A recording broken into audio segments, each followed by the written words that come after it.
ఇప్పుడు Ahmedabad air India flight accident జరిగి ఎన్ని రోజులైంది?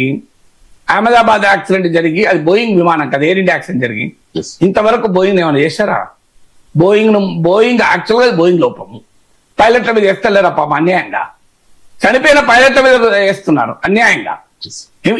దాని మీద ప్రిలిమినరీ రిపోర్ట్ రిలీజ్ చేశారు అన్యాయంగా. ఎందుకంటే పైలట్ల పైన అనుమానాలు రేకెత్తించే విధంగా రామ్మోహన్ నాయుడే రిపోర్ట్ విడుదల చేశారు. అది ప్రిలిమినరీ రిపోర్ట్. ఫైనల్ రిపోర్ట్ ఏమైంది ఇప్పటికీ?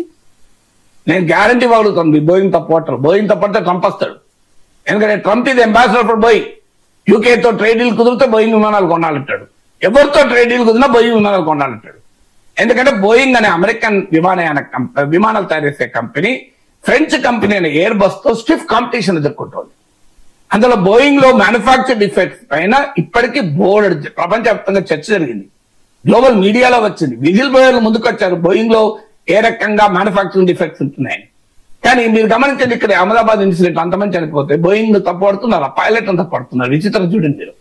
వెరీ ఎక్స్పీరియన్స్ పైలట్, ఇద్దరు pilot and co pilot, fully experience, retirement దగ్గరలో ఉన్న పైలట్ అన్యాయంగా పైలట్ల మీద చేస్తున్నారు. ఎందుకు? బోయింగ్ కార్పొరేట్ పవర్ ముందు. ఎందుకంటే బోయింగ్ ఏమన్నా అంటే ట్రంప్ కుట్టరా?